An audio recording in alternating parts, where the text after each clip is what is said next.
Hello, everybody. Hello, everybody. Uh, I don't know if you can see me. I I'm waiting for you guys to come on. It's still about a minute off, so I'll wait for a few people to log on, and I'll notice that in the chats. But I am just going to start a really simple recipe in a few minutes. Just a lentil soup. It's kind of a really easy go-to a very healthy recipe that you can make with the least expensive ingredients in the world, which basically are lentils and onions and garlic and some water and olive oil. And it's I like to call it my longevity Icarian lentil soup, but it's really a recipe that's made all over Greece. I'm just waiting to see if anyone has any comments before I start, and I'll wait until exactly a few minutes after 2:15. Okay, so people are on. I see Carol is here, and I'm waiting for a few other people. So I think I'm like a minute early. No, but I'll wait a few minutes. A few people are just now getting coming onto the chat. So I've been doing these live Facebook sessions. I try to do them every Wednesday around 2 o'clock Eastern time. And I see Catherine is here too. Thank you for coming on. And Andy from Toronto.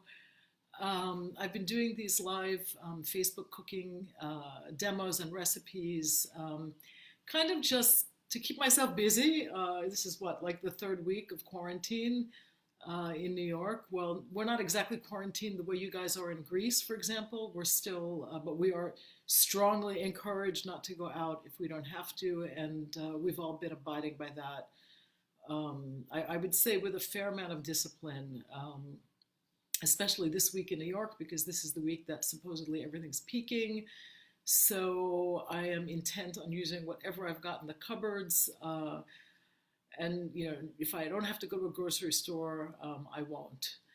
So I'm here in a temporary little abode in Queens, New York, which is actually the center of this whole crazy coronavirus in the United States. And I'm in a little temporary kitchen, so it's not my usual kitchen that you're used to seeing me in, but it's a great kitchen. And the friend that I'm borrowing this apartment from is also a good cook, so I'm lucky that she's got all sorts of equipment that I can use.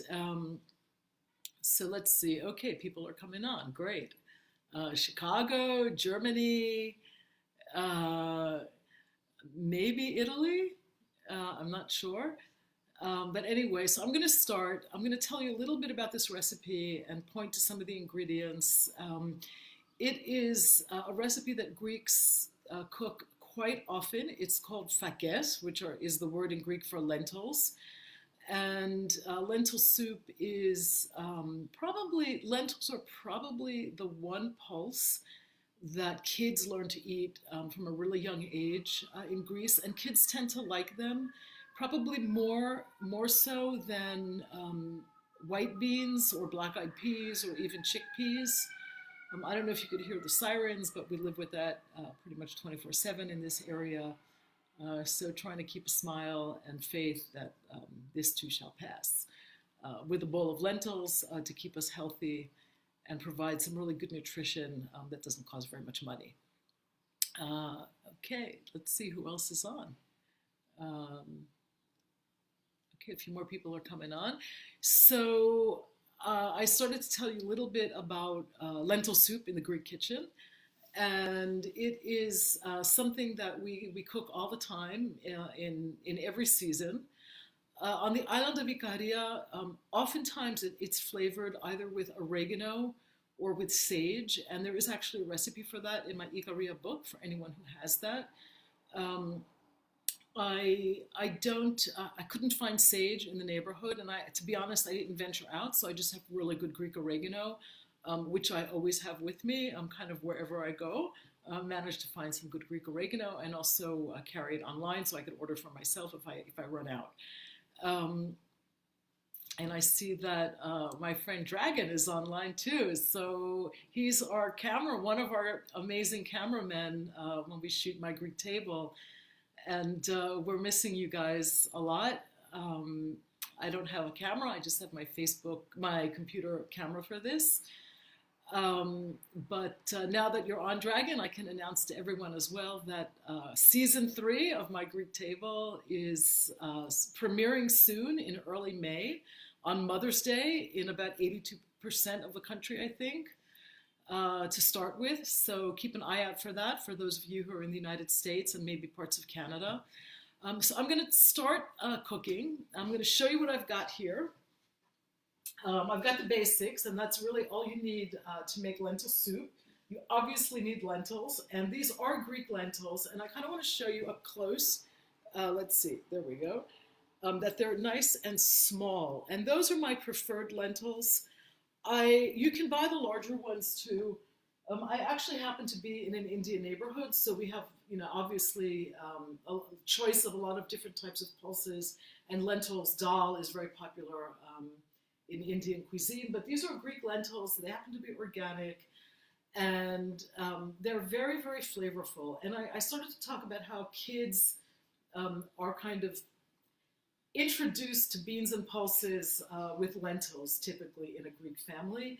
And I think part of the reason why they take to lentils is because of that beautiful earthy quality. There's something very soothing in a bowl of lentil soup. So I hope that if anyone's cooking with me today, if you're not, it doesn't matter. The ingredients, again, are very simple. Lentils, I'm going to just sweat some onion. And this is white onion. You could use white or red onion. It doesn't matter. You could actually use anything in the onion family. So if you don't have onions and you have leeks or scallions, that's okay too. Anyone who's been tuning into these little sessions, or anyone who knows me probably knows that I often and almost always recommend that you don't have to cook with a recipe. You have to cook with the mindset, the common sense mindset of approaching anything in the kitchen. So in Mediterranean cuisine and in Greek cuisine, the food tends to be very forgiving. So oftentimes if you don't have one ingredient, you can swap that out with something else. So anything in the onion family works in here. Red or white onions are delicious. In Greece, we would typically use red onions because that's pretty much the most common type of onion. I chopped up, I love garlic, and garlic is good for us, and it's got all sorts of incredible health benefits. So I chopped up about 3 cloves here. You can see that. That will also go into the lentil soup. And I've got some bay leaf, some dried bay leaf. My Greek oregano, which will go in toward the end. A little bit of just canned, good quality canned chopped tomato. Again, if you don't have, you could use plum tomatoes in this, canned plum tomatoes. You just want to squish them into the pot.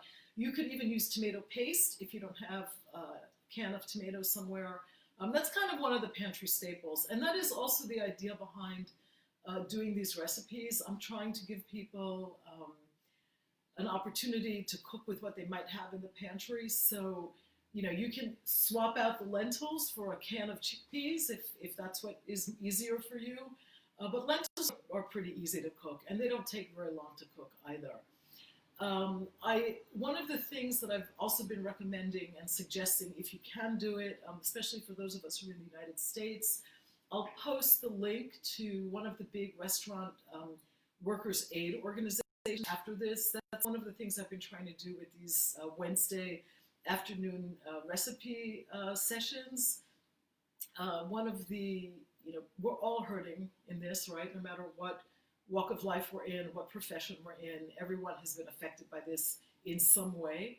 I would venture to say that the people in the restaurant industry have been especially hard hit.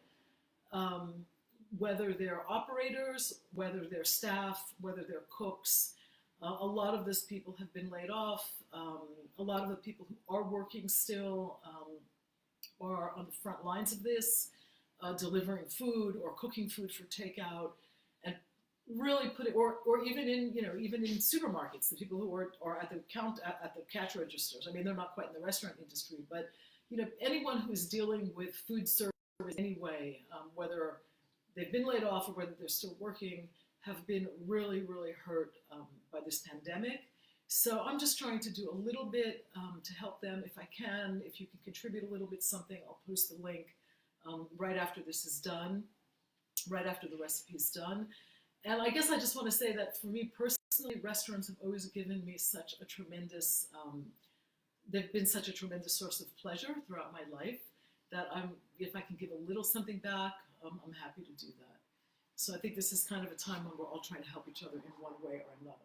I'm going to get started on this. I have a few other ingredients that will go into this. Of course, extra virgin olive oil, extra virgin Greek olive oil is, you know, you can't make lentil soup without olive oil except on Good Friday, which is one of the periods during Lent, the most severe day of Lent, if you will, where you're not supposed to eat.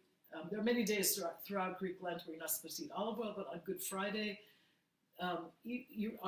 people who take it very seriously don't eat at all, or they eat something extremely simple, which is basically a bowl of lentils cooked in plain water, not even with olive oil. So I will start with extra virgin Greek olive oil, and I do want to say that I'm using an olive oil that is my sponsor on my Greek table. It's Flying Olive Risi 36, and it comes from the Peloponnese, the area a little bit outside of Sparta, in a place called Skala, near Monemvasia, near the coast. It's a very beautiful part of the Peloponnese.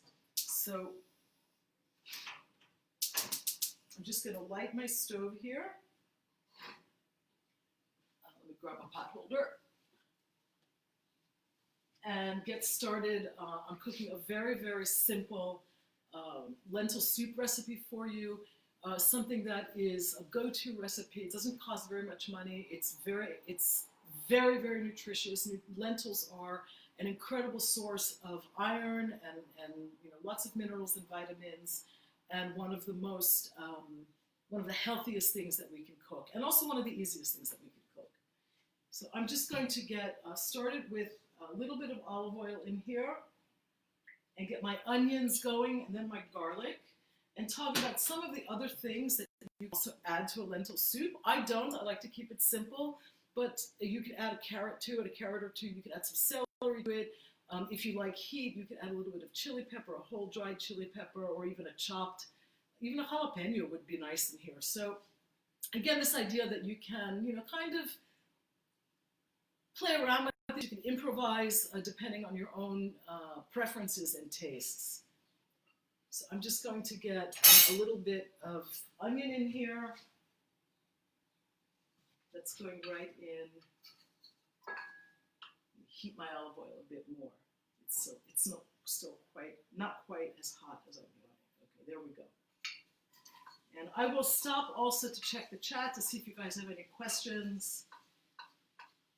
So on the olive oil and onion mixture, we really just want to soften the onion a little bit, because remember, this will cook as well in the soup. And this is a kind of a medium-sized whole onion, coarsely chopped. Lentil soup also goes really, really well, and it's often served in Greece with a little bit of salted fish on the side or even over it, like salted sardines or salted anchovies. The really die-hard traditional Greeks will chop an onion and add that as garnish over the soup, and then drizzle additional olive oil in their bowl and a little bit of strong red wine vinegar, and that makes a really good meal. And this is something that we would serve as a main course in the Greek kitchen. This is, if you cook lentil soup, that's the food for the day. It's not lentil soup and, a roasted chicken. It's just a beautiful bowl of lentil soup. You can serve it with a little bit of feta cheese if you're not fasting, maybe some bread or rusks on the side, maybe a nice salad. So those are just things to keep in mind as if you're doing this. I don't want to get much color on the onions. I'll try to lift this up to show you what they should look like. I really just want to soften them.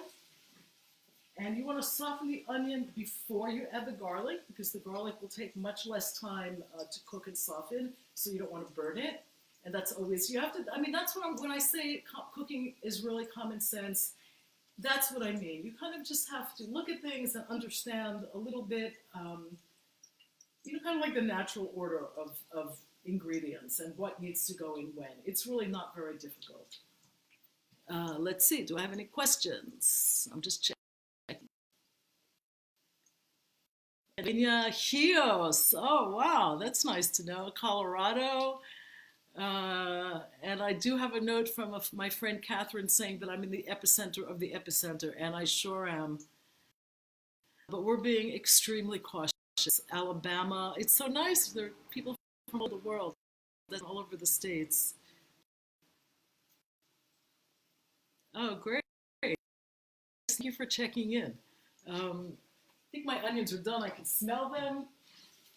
And that is also, you always want to use your sense of smell and also your hearing when you cook, because you can kind of, if you're tuned into what you're doing, you can almost sense without even seeing, what's going on in the pot. And I can speak from my own personal experience. There have been plenty of times when I've sort of put something in the oven or put something on the stove and realized that it was, uh-oh, I have, saved by the bell almost.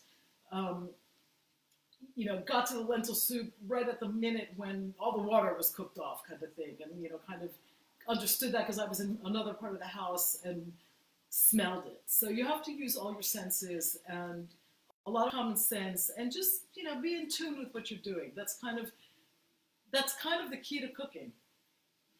Okay, so these are exactly where I want them. There's not much color. I'm going to try. I don't know if I'll be able to show this to you, but let's see if I can work this toward my Mac camera so that you can get a sense of what the onions should look like. 1 second. I don't know if you can see that, but I guess you can. Yeah, you can see that. So there's not much color, but they're very soft. The garlic goes in next. Now, there is kind of a school of thought among a few of my friends on Icaria who cook, and one of them is a really good friend and an amazing cook. Some of you, like Catherine, I think we visited with her, Eleni, Karimalis. They're winemakers in the middle of the island, and these are people who really live by their convictions. And she will actually do the onions in water and just use olive oil at the very end raw. She won't even heat the olive oil to get the most nutrition out of it. I like the flavor of sauteed onions, so I guess I'm of the mind that, we can all have a little vice once in a while, but this is a pretty minor vice. So I'm adding my lentils, and again, these are very small, organic Greek lentils. And lentils are grown in Greece, in various places. These are going right in.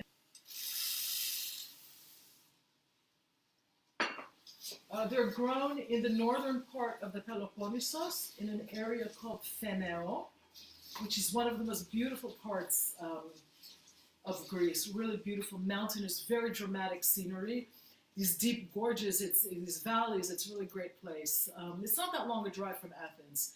They're also grown, the most famous lentils in Greece come from the island of Lefkada, from an area called Englouvi.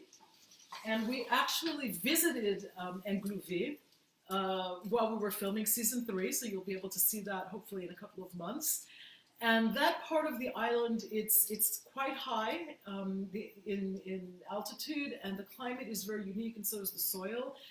Lentils there are extremely tender, and this actually very pale grayish brown color. I had never seen anything like that, but the flavor was unbelievable. And we cooked this delicious lentil soup just with a local cook.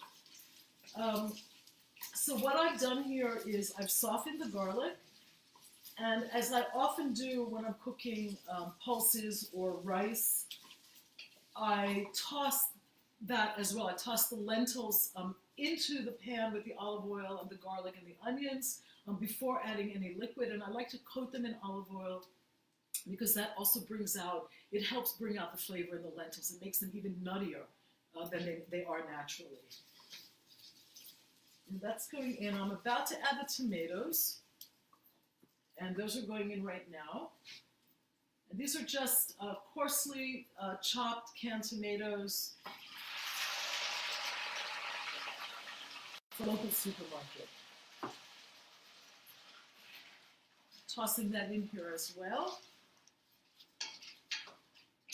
And a little bit of water goes in here next, and I've got that right here. So I might have to cheat a little bit on this so that you can see, because this is going to take probably about a half hour, 45 minutes to cook. And if I were doing this for my kids, I would probably, well, I'm going to do it for my kids, but we really like our lentils to be extremely tender, so I would typically cook this for at least an hour. But it's going to be kind of boring to wait for that, so I'm going to cheat a little bit. And as soon as this thickens up, I'll serve some, but know that I'm going to continue to cook it after our little half hour or so is over. I am going to add some bay leaf, and I've got 2 dried bay leaves right here. I always cook lentils with bay leaves, and I know that there's a reason for that beyond flavor, and I, for the life of me, cannot remember what it is. Some reason that has to do with nutrition. So if there's anyone out there who knows the answer to that, please feel free to contribute that little pearl of wisdom, because it's something I've been doing my entire life. But I actually don't know why. It's just the way we always cook lentils with bay leaves in the Greek kitchen. So I am going to raise the heat on this and let that come to a boil. And I will add a little bit of salt, and I just have some Greek sea salt here, my favorite kind of salt, and that's also going in. And the reason I like to use sea salt is because it is totally unadulterated, and it's only salt. It's not cut or mixed with anything else. When I'm on Icaria in the summertime, I go to very specific parts of the island and collect sea salt as well. It's really fun to do. It just, I think at this point, well, I don't know about you, but I'm thinking about a lot of the old traditions and the ways that people live in the countryside, where they're really much closer to nature, and understand how to eat in the from the wild, how to forage, and how to take care of their daily needs without even much money. So I think those might all be very good things to start thinking about in this crazy environment.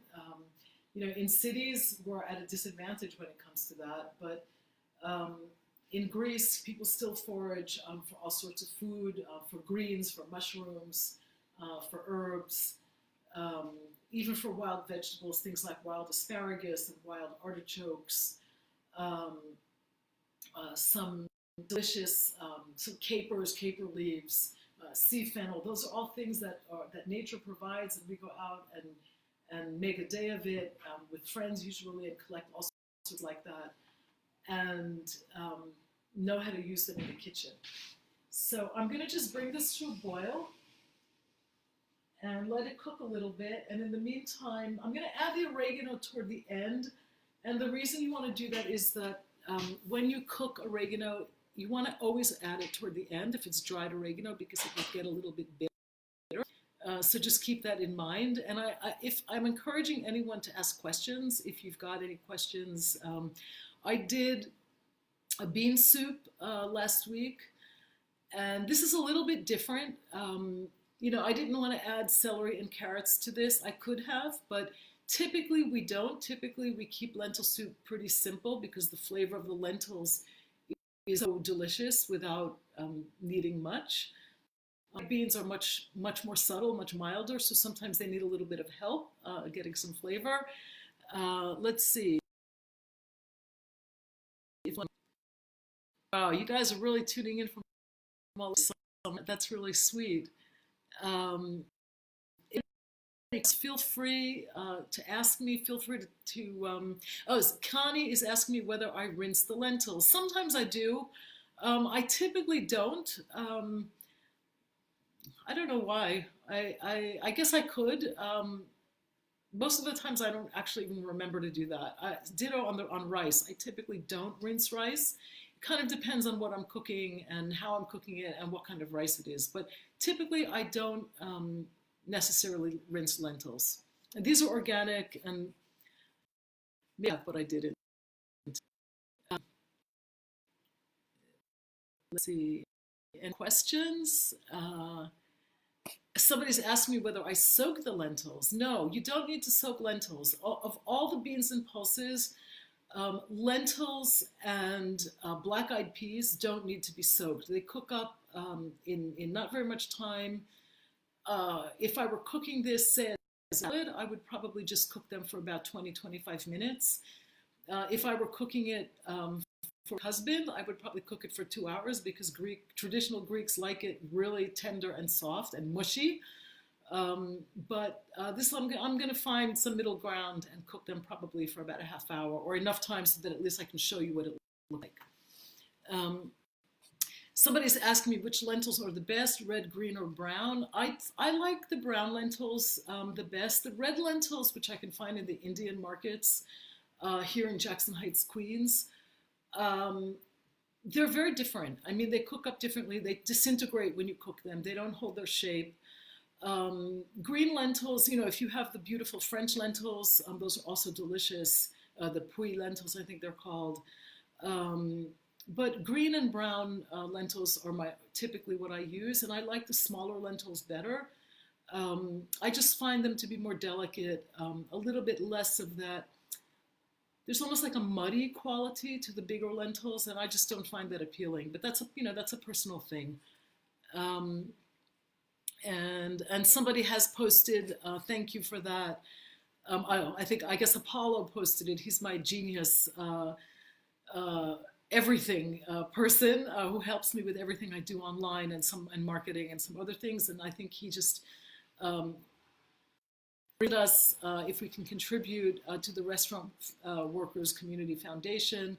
Again, the idea behind doing this is not only to offer you simple recipes that you can make with easy, everyday pantry items, but also if we can contribute to one of my favorite charities, which are the restaurant workers who are really hurting right now. That would be awesome if you can. If you can't, no, of course, no worries. Okay, let's see.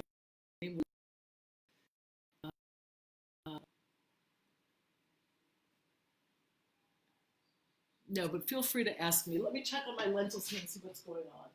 So when you add water to lentils, you want to add enough water. I usually cover them by about maybe like a little bit less than an inch, but you want to keep an eye on that. And you might have to add water as it cooks, as the lentils absorb water. They will swell with cooking. So you just want to keep that in mind. And what you don't want in making a lentil soup, unless it's Good Friday, of course, is what we call anything blue. In other words, just really bland and boiled in water and too watery. You really want there to be some body to the lentil soup. You want there to be some thickness.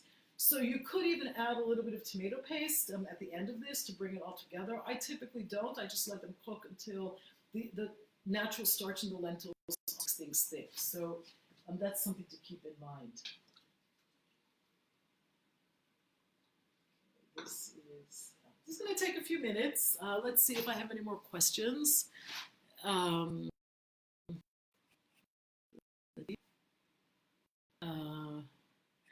So somebody is saying that her Italian mom always crushed a little bit of oregano in her hands before adding it to the dish. And I will do that too. And I've got really good oregano right here, Spartan oregano. I don't have my Carrion oregano with me because I didn't put it in the suitcase before coming here from Athens. But oregano, Greek oregano is very different from say, the Mexican oregano that we find in most supermarkets in the States.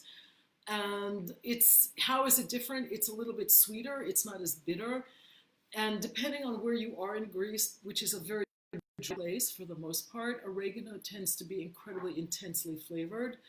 On Ikaria, there are 5 or 6 different wild oregano varieties that grow.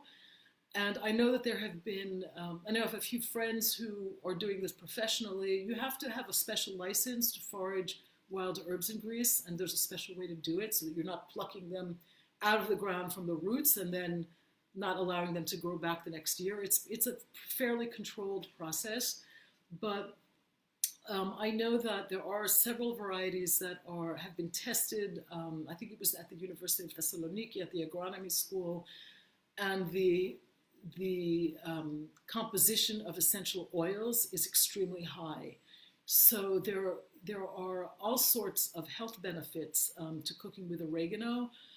It's actually, there's something very timely about oregano too. It's one of the things that we cook as a tea. We make an infusion with oregano when we feel a chest cold coming. This is kind of a good time to be talking about that. And I have actually seen that in myself. I mean, I'm not suggesting that this is, in any way, a cure for COVID, but if you have a cold coming on or a chest cold, oregano will definitely act as a salve and lessen, symptoms of that. And I've seen that work, a lot in my own life and in my own family. And it is something that belongs to the general folk pharmacopoeia of Greece.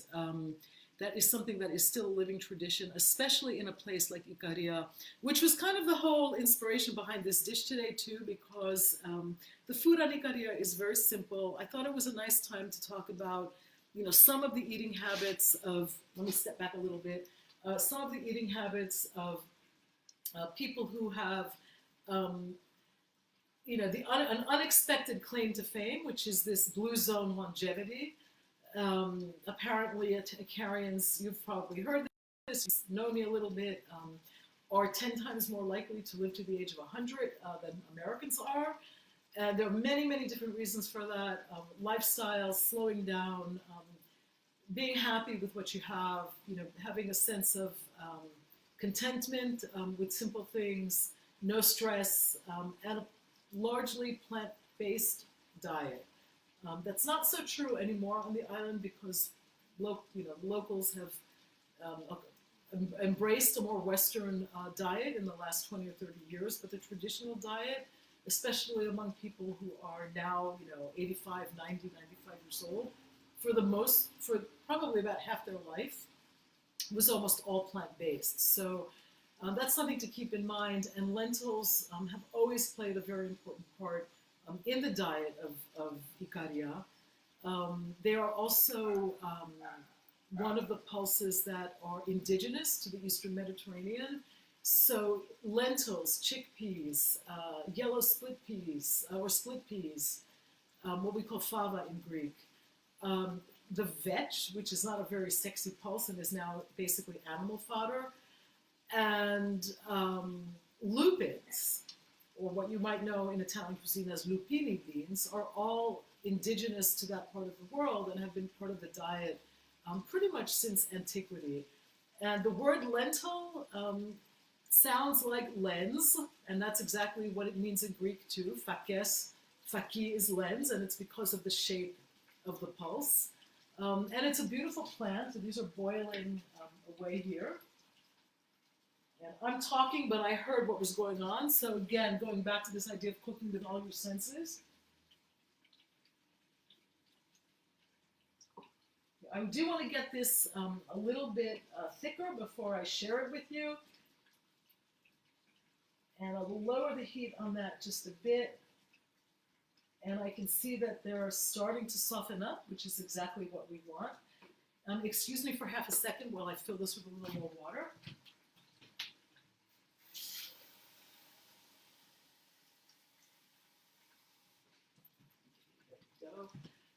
And I have to say that doing these cooking classes on Wednesdays on Facebook, just one recipe, really puts me in a good mood. We're all experiencing this crazy phenomenon right now. Let's hope that we're all safe and goes away soon. Somebody's asking me if I have a garden in Greece. I do.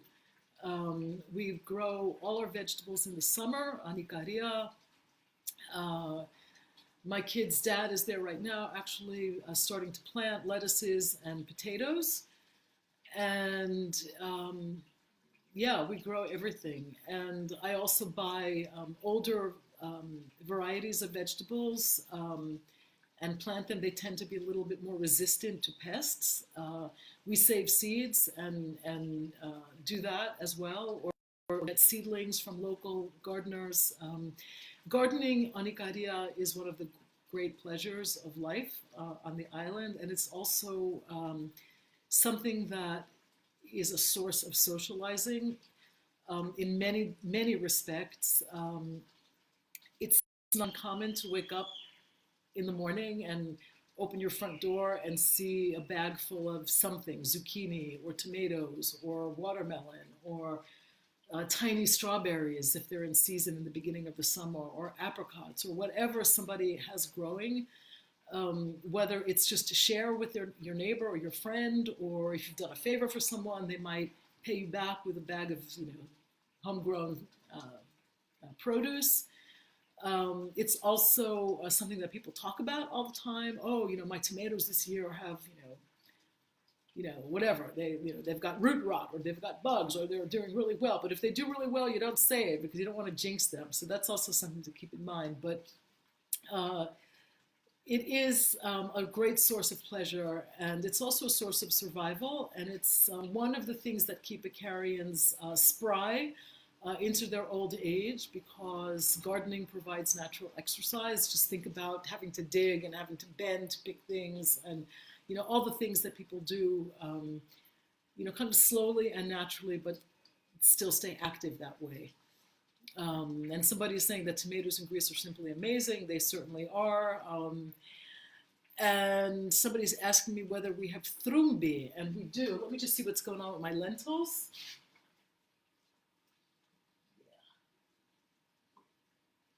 Almost there, almost ready to show you and add some of the other ingredients that are going into this. We do have thrumbi. Sometimes we call it thrimvi. And that is what we call in English savory. It's very similar to oregano. It's in the same family. It's a little bit sweeter. It's delicious. And it is something that we use a lot in local cooking on Ikaria. We also have a variety of mint called pennyroyal, or what we call I think it's called fliskouni in Greek, or anikaria, and we use that also sometimes in cooking, especially in stuffed tomatoes and peppers in the summer. It's great. Very different from the spearmint oil that we're used to. It's got a much more, I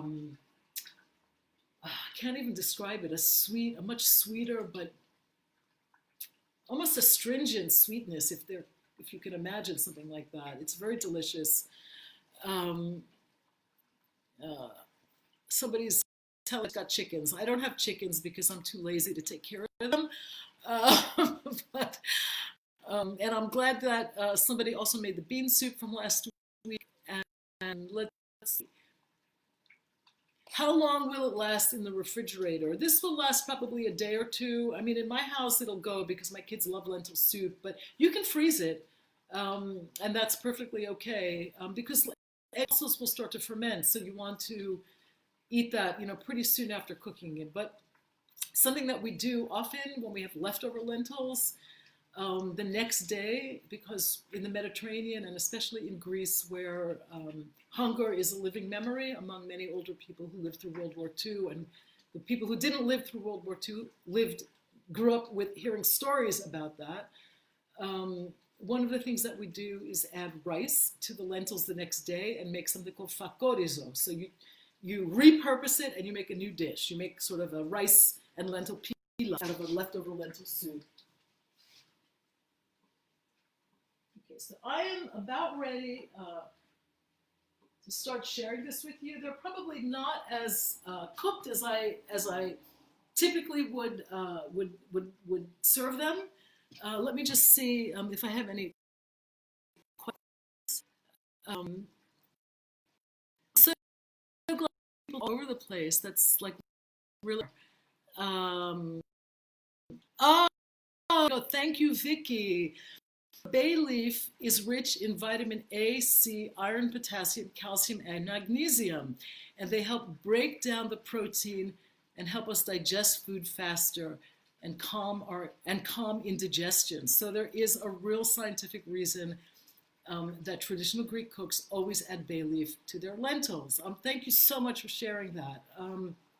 I have to say that there is a lot of wisdom in traditional Greek recipes. Not that, Greeks a generation or two ago had any idea of the science behind any of this stuff. They knew it instinctively, and they knew to do certain things. They knew to squeeze lemon over, spinach rice dish, because lemon will help us absorb the iron in the spinach more easily. Just these little tricks that they grew up with, that they passed down from generation to generation, and that science is kind of catching up, with the Greek yayas out there, because they knew how to do this without knowing why.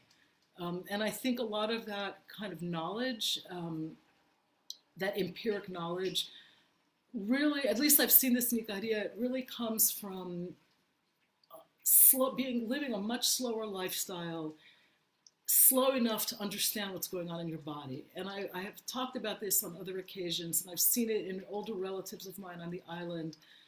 I had an aunt who, we talk about mindfulness and slowing down and meditating. I mean, Icarians meditate 24/7 because they're so chill and relaxed, but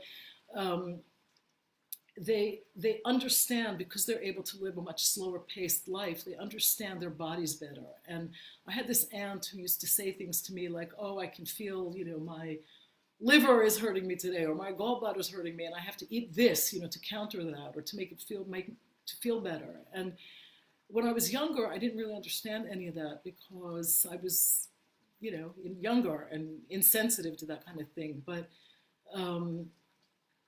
it really has stayed with me and has made me understand that we can learn from our bodies, and we can learn from observing nature. And those are especially valuable things to keep in mind when the force of nature wreaks havoc on the planet, which is exactly what's going on right now. Let me check on my lentil soup.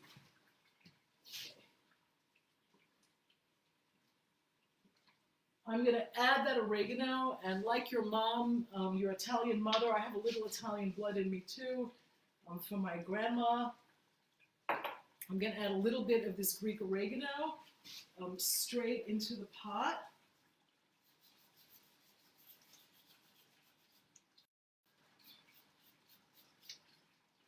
And I'm going to turn this off. I'm going to add a little bit of red wine vinegar to this, and I do that pretty much toward the end. Now remember that this would typically cook a little bit longer. And you want to get a little bit of acid, because you want to balance of flavors, and that's also something to remember whenever you cook. You need a balance of acid and alcohol, sort of sweet and savory, or acidic and mild. And that is just a general rule of cooking. Sometimes some things go better with vinegar, some things go better with balsamic, some things go better with lemon or orange. Kind of depends on your own personal taste and maybe what the tradition dictates. So in lentil soup, the tradition dictates vinegar.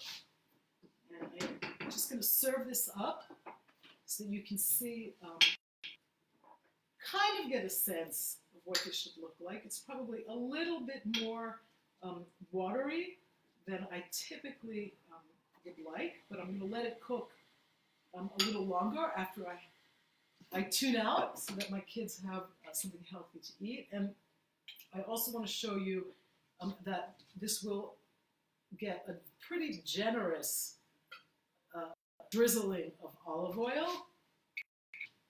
And this is our lentil soup on Facebook Live today.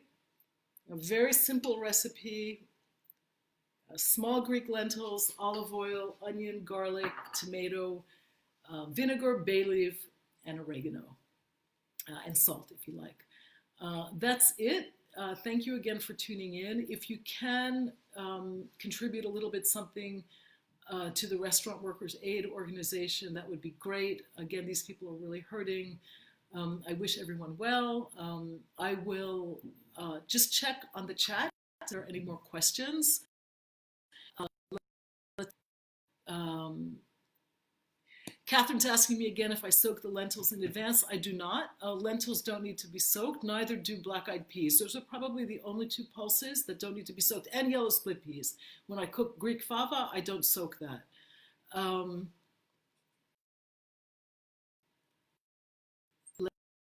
Let me have any other questions.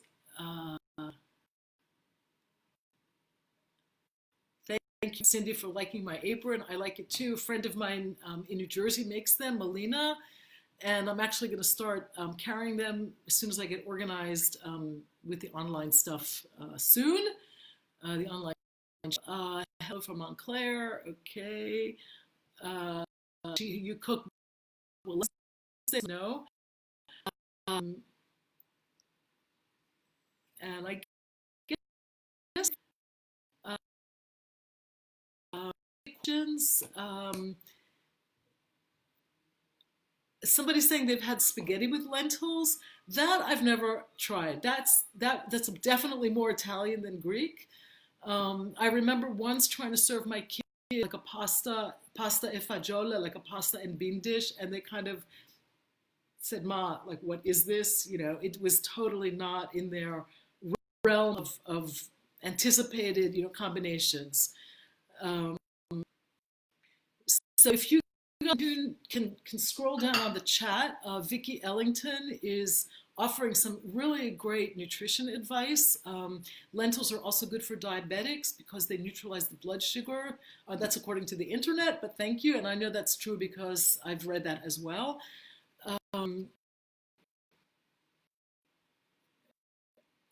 And you can also serve this with a bowl of olives. That's pretty typical as well, very traditional.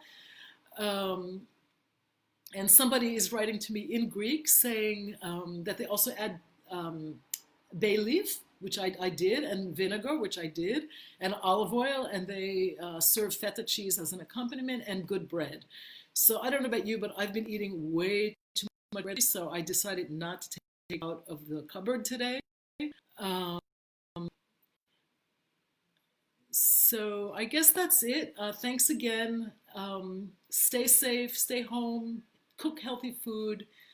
And if you want to join me on Saturday at 2 o'clock, I'm doing like pretty complicated, not complicated, but a time-consuming Easter meal. And you can go to my